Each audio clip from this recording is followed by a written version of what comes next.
Cease fire سے پہلے رکھتے رہے کہ حماس موجود ہے, حماس لڑ رہی ہے, اس کی پاور کو توڑا نہیں جا سکا ہے. لیکن درمیان میں ویسٹرن میڈیا, اسرائیلی میڈیا, نتنیاہو, یہ پراپر امریکہ کی جانب سے پروپیگنڈا کہ حماس کو ہم نے تباہ کر دیا, یہ کر دیا, وہ کر دیا ہے.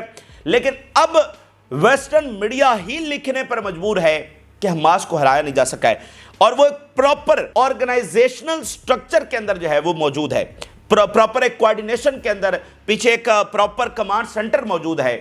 یعنی جیسے 7 اکتوبر سے پہلے کی حماس تھی, آج کی حماس بھی ویسی ہی ہے. بڑی خبریں ناظرین وہاں سے پہلی تو یہ سامنے آ رہی ہیں کہ جو حماس کے کمانڈرز ہیں اور فائٹرز جن کو اسرائیل نے ڈیڈ ڈکلیئر کر دیا تھا کہ ہم نے تو ان کو مار دیا ہے, وہ سرنگوں سے نکل کر سامنے آ رہے ہیں. یعنی حماس کے ٹاپ کمانڈرز, فائٹرز جن کو ڈیڈ ڈکلیئر کر دیا تھا اسرائیل نے, وہ سرنگوں سے نکل کر آ رہے ہیں. شدید ذلت اس وقت نتنیاہو کو, اسرائیل کو اور امریکہ کو اس وقت اٹھانا پڑ رہی ہے کہ یہ ساری جارحیت انہوں نے کی, لیکن اس کے باوجود اسرائیل نے گین کچھ بھی نہیں کیا. اور نتنیاہو کے خلاف اس وقت شدید غصہ ہے اسرائیل کے اندر, اور وہ غصہ اس لیے ہے کہ جب وہ یہ دیکھ رہے ہیں اور اسٹیبلش ہو رہا ہے کہ حماس تو اسی طرح موجود ہے, تو اسرائیلیوں میں غصہ یہ ہے کہ اس جنگ کے درمیان 30 اسرائیلی قیدی غزہ کے اندر مارے گئے ہیں. اسرائیلی بمباری کے نتیجے میں یا باقی انڈائریکٹ ریزنز کی وجہ سے, مثال کے طور پہ کھانا نہ ملنے کی وجہ سے یا میڈیسن, کوئی بھی انڈائریکٹ ریزنز, تو اس کی وجہ سے 30 قیدی جو ہے وہ مارے گئے. تو اسرائیلیوں میں غصہ یہ ہے نتنیاہو کے خلاف کہ 15 مہینے اس نے یہ سارا کچھ کیا.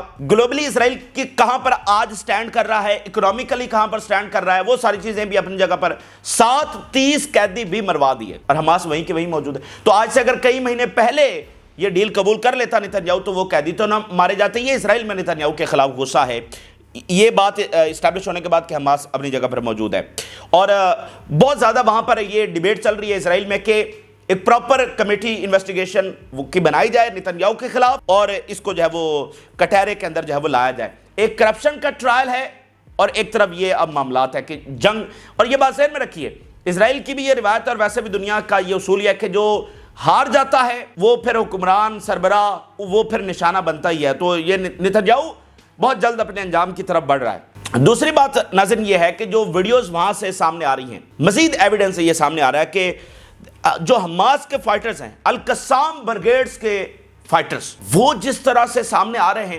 مثال کے طور پہ خاص منظر تو اس وقت دیکھنے کو ملتا ہے نا جب رہا کیا جاتا ہے قیدیوں کو, اسرائیلی قیدیوں کو رہا کیا جاتا ہے, تو سینکڑوں حماس کے فائٹرز یونیفارم پہنے ہوئے, ماتھے کے اوپر وہ باندھ کر اور مشین گنز تھامے ہوئے, یعنی ایک زبردست انداز کے اندر. اور کیا ان کی ہیبت ہے, کیا ان کا انداز ہے, اور کیا ان کی باڈی لینگویج ہے.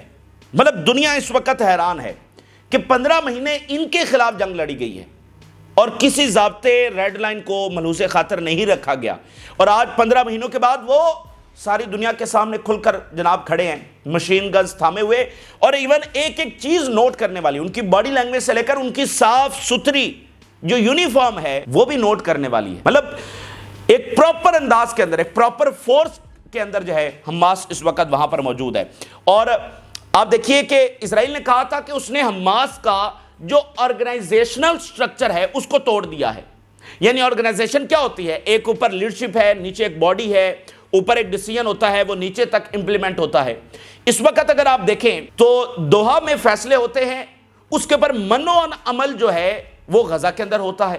تو اگر حماس ایک آرگنائزیشن کے طور پر موجود نہیں ہے تو دوحہ میں بیٹھی ہوئی پولیٹیکل لیڈرشپ, اس کے فیصلے غزہ میں بیٹھی ہوئی جو ملٹری لیڈرشپ ہے وہ کیسے اس پر عمل درآمد کروا سکتی ہے. اگر یہ آرگنائزیشن ہی ٹوٹ جائے, اس کا مطلب وہ پراپر ایک آرگنائزیشن ہے جس کا پیچھے کمانڈ سینٹر ہے اور پراپر انداز, پراپر فورس کے طور پر وہ وہاں پر آپریٹ کر رہے ہیں. تو یہ بات اس وقت دنیا کے پر اسٹیبلش ہو چکی ہے کہ ان کا انفراسٹرکچر اسی طرح سے موجود ہے, ان کی کوارڈینیشن, ان کے فائٹرز اسی طرح سے موجود ہے. اور اگر اسرائیل دوبارہ بھی جنگ شروع کرتا ہے تو حماس کے پاس یہ پاور ہے کہ وہ ایک اور لمبی بیٹل جو ہے وہ اسرائیل کے ساتھ لڑ سکتے ہیں.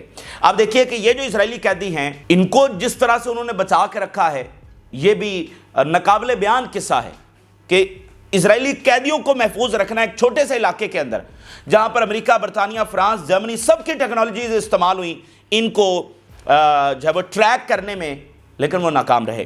اچھا، پھر US کی جو تازہ ترین انٹیلیجنس سامنے آئی ہے اس کے مطابق حماس نے 15,000 مزید فائٹر جو ہے وہ بھرتی کر لیے. 15,000 حماس نے مزید فائٹر جو ہے وہ بھرتی کر لیے ہیں، اور جو پبلک سپورٹ ہے ان کے لیے اور بڑی ہے. اور گلوبل سپورٹ آپ دیکھیے حماس کے لیے آج کہاں پر ہے.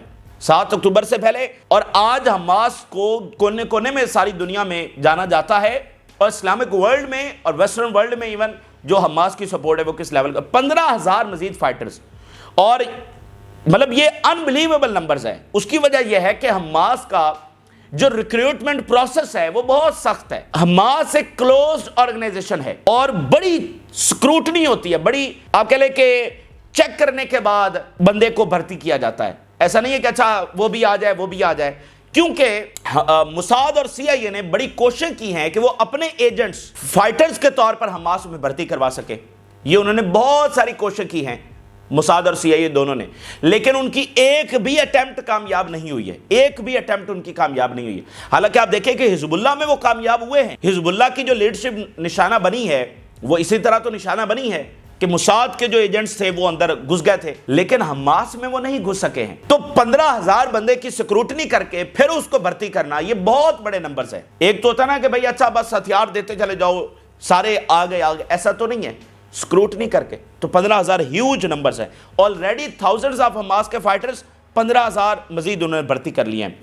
اچھا، ایک اور امپورٹنٹ بات جو سامنے آئی کہ اسرائیل یہ چاہتا ہے، اور معاہدے کے درمیان اس نے یہ شرط رکھی تھی کہ جو غزہ کی کوریج ہے اس کو بہت لو رکھا جائے گا. یعنی غزہ میں زیادہ میڈیا کو نہیں جانے دیا جائے گا، غزہ کی زیادہ کوریج نہیں ہوگی، غزہ سے زیادہ ویڈیو سامنے نہیں لائی جائیں گی. اسرائیل کو یہ ڈر ہے. اب دیکھیے نا یہ کیسے ڈر رہا ہے، یہ ظالم ترین نتنیاہو اور اسرائیل اب کس طرح سے ڈر رہے ہیں. غزہ کی کوریج سے اب ان کو ڈر لگتا ہے کہ غزہ میں میڈیا جائے گا، CNN جائے گا، BBC جائے گا جو ان کے سپورٹر ہیں، تو ان کو کیا لکھنا پڑ جائے گا. باقی دنیا کا میڈیا جائے گا تو کیا سچ وہاں سے سامنے آئے گا کہ اسرائیل نے بچوں کے ساتھ کیا کیا، عورتوں کے ساتھ کیا کیا، ڈاکٹرز کے ساتھ کیا کیا، نرسز کے ساتھ کیا کیا، کس طرح کا ظلم انہوں نے ڈھایا، کہاں کہاں سے باڈیز نکل رہی ہیں، کیسے کیسے اجتماعی قبرستان ہے. تو اسرائیل اب اس بات سے ڈر رہا ہے، ایون امریکہ اس بات سے ڈر رہا ہے کہ اسرائیل جو آلریڈی اپنی سٹینڈنگ دنیا میں کھو رہا ہے، اس کے خلاف پبلک اوپینین امریکہ میں بدل چکی ہے، یورپ میں بدل چکی ہے. تو یہ گھناؤنا سچ جب مزید سامنے آئے گا، جب یہ والی ویڈیوز پوری دنیا کے میڈیا کے اوپر چلیں گی کہ غزہ میں اسرائیل نے یہ کیا ہے اور اس کے بعد پھر ہارا ہے، تو اسرائیل کی مزید سبکی جو ہے وہ ہوگی. تو اس لیے اسرائیل کوشش تو بہت کر رہا ہے کہ غزہ کا وہ سچ سامنے نہ آئے، لیکن وہ چیزیں تو بہرحال سامنے آ کر رہیں گی اور آ رہی ہیں. اگلی ایک خبر آپ کے ساتھ یہ شیئر کریں کہ ایک پرائیویٹ کانٹریکٹرز کی جو فرم ہے وہ پہنچ رہی ہے غزہ میں. اس کے بارے میں ہم نے پہلے ایک خبر چھوٹی سی شیئر کی تھی کہ اب اس میں مزید ڈیٹیل یہ سامنے آئی ہیں کہ اس میں کون سے لوگ شامل ہیں. یعنی US کانٹریکٹر ایک فرم ہے جو نیت زریم کوریڈور جو کہ سینٹرل غزہ کا علاقہ ہے وہاں پر وہ ڈپلائے ہوگی اور آبزرو کرے گی موومنٹس کو اور اس سیز فائر کو. US private contract. اب اس میں جو رپورٹ سامنے آئی ہے کہ اس میں کون سے لوگ شامل ہیں. جو فرم ہے وہ تو US کی ہے، لیکن لوگ کون سے شامل ہیں اس میں یہ پتا چلا ہے کہ اس میں ڈاکٹرز بھی شامل ہیں، اس میں میڈیا کے لوگ بھی شامل ہیں، اس میں عربز ورلڈ سے بھی آفیشل جو ہے وہ اس میں شامل ہیں. اور حماس نے اس کے اوپر اوکے کیا ہے. حماس نے کہا کہ بالکل ٹھیک ہے، یعنی ہمیں کوئی مسئلہ نہیں ہے. اور میڈیا کے لوگ بھی اس میں شامل ہیں. یعنی یہاں پر بھی اسرائیل ہی کی اس کے خلاف ہی بات گئی ہے. وہ جس سے روک رہا تھا وہاں پر اب ڈاکٹر جا رہے ہیں، میڈیا جا رہا ہے اور وہ آبزرو کریں گے وہاں پر جا کے.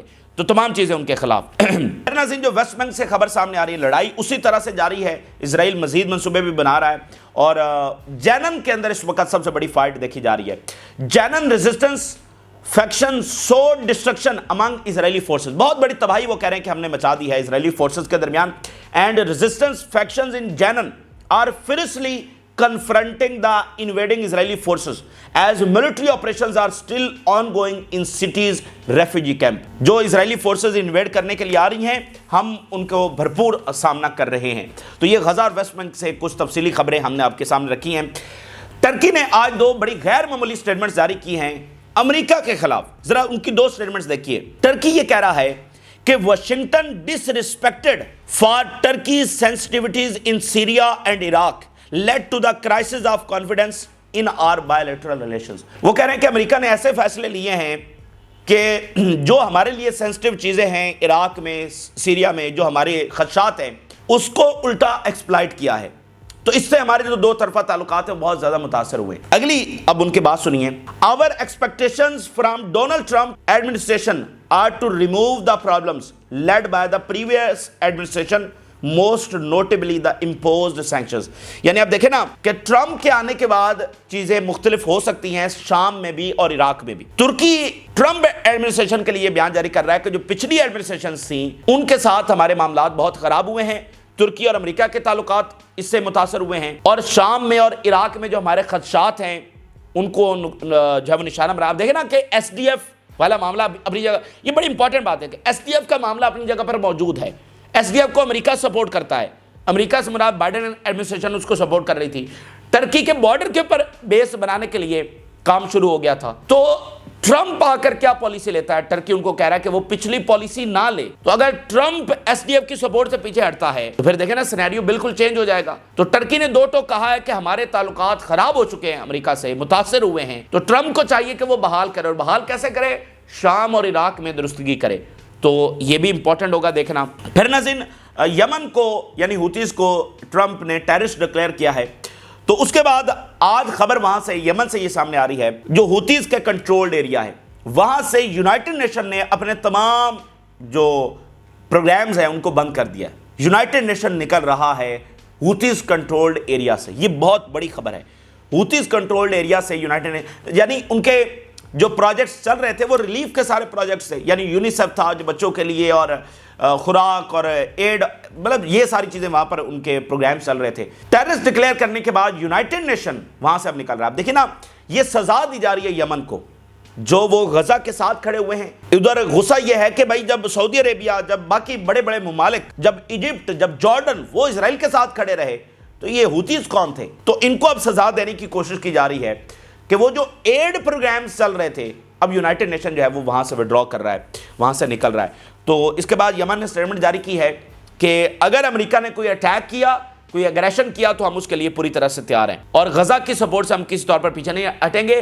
یہ بات ذہن میں رکھیں کہ ہوتیز نے کہہ رکھا ہے کہ اگر ایگریمنٹ سے اسرائیل آگے پیچھے ہوا تو ہم اٹیک کریں گے. یعنی ہوتیز ابھی جنگ کے اندر ہی ہیں, اس لیے ان کے خلاف مزید اقدامات کر رہے ہیں وہ. Any step taken against are people will be studied and Yemen will deal with them at the same level. Same level کے اوپر ہم جو ہے وہ اٹیک کریں گے, جواب دیں گے. آخر میں لیبنان کے حوالے سے بڑی خبر آ گئی ہے. 26 جنوری کو یعنی بروز اتوار کل اسرائیل کو وڈرا کرنا تھا. اسرائیل کہہ رہا تھا ہم نہیں کریں گے, واشنگٹن کو ہم نے کہہ دیا ہے. تو انتظار کیا جا رہا تھا واشنگٹن کا. حزب اللہ کہہ رہی تھی کہ ہم پھر ایکشن لیں گے. تو واشنگٹن سے انتظار تھا کہ وہ کیا فیصلہ, کیونکہ ٹرمپ انتظامیہ آ چکی ہے نا, تو ٹرمپ انتظامیہ کیا فیصلہ کرے گی. تو ٹرمپ انتظامیہ نے کہا ہے کہ اسرائیل کو لیبنان کے اندر رہنے دیا جائے. جی ہاں, 3 ہیڈ لائنز دیکھیے. US calls for extension of Israeli withdrawal deadline from Lebanon. All parties share the goal of ensuring, یہ لائن امپورٹنٹ ہے, Hezbollah does not have the ability to threaten the Lebanese people or their neighbors. To achieve these goals, a short temporary ceasefire extension is urgently needed.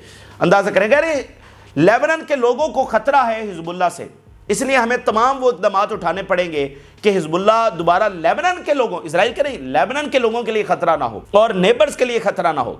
ٹھیک ہے, تو یہاں پر یہ ہے کہ ایک طرف عربز ہیں وہ لیبنان میں اپنا انفلوئنس بڑھا رہے ہیں, تو ریزسٹنس کو وہاں پر آئسولیٹ کرنا چاہتے ہیں, اور ادھر سے ہارا ہوا اسرائیل ہے جو عجیب و غریب چالاکیاں کر رہا ہے. اب یہ جو کہہ رہے ہیں جی ایکسٹینڈ کریں اسرائیل کے وڈرال کو, اسرائیل رہے گا, حالانکہ بہت سارے علاقوں سے آج اسرائیل وڈرا بھی کر رہا ہے, لیکن کچھ علاقوں میں وہ کہہ رہا ہے کہ ہم وڈرا نہیں کریں گے. تو اس کا تعلق اس بات سے نہیں ہے کہ اسرائیل وہاں پر رہے گا تو اس کی کوئی جیت ہو جائے گی یا حزب اللہ ختم ہو جائے گی, اس سے نہیں ہے. اس کا تعلق صرف اسرائیل کی ہیوملیشن اور سبکی کے ساتھ ہے. یعنی ایک طرف غزہ سے ان کا وڈرال ہو رہا ہے, غزہ میں ان کو جنگ بندی کا معاہدہ ماننا پڑا, اگر اسی درمیان ابھی وہ نکل جائے لیبنان سے تو اس کی ڈیفیٹ کے اندر مزید اضافہ ہوگا, مزید سوالات اٹھیں گے کہ اتنا جو بکھیڑا کیا, اتنی جو جنگ کی, اس سے پھر اچیو کیا ہوا.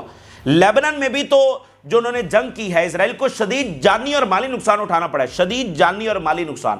تو پھر لیبنان کے حوالے سے بھی سوالات اٹھیں گے کہ اگر کمپلیٹ وڈرال کر لیا ہے, اچیو تو پہلے بھی کچھ نہیں کیا, لیکن ٹھیک ہے اسرائیلی فوج وہاں پر ہے, ہم اسرائیل کے اینگل سے بات کریں تو اسرائیلی پھر وہاں پر سوال اٹھائیں گے کہ ساری فوج بھی نکل گئی, حاصل بھی کچھ نہیں ہوا, تو وہ جو ڈیفیٹ ہے وہ مزید بڑھے گی, اسرائیل کی جو ہیجمنی ہے وہ مزید متاثر ہوگی. تو اس کا تعلق صرف اس بات سے ہے حزب اللہ کے خاتمے سے نہیں ہے. تو یہ چالاکیاں وہ اس وقت کر رہے ہیں.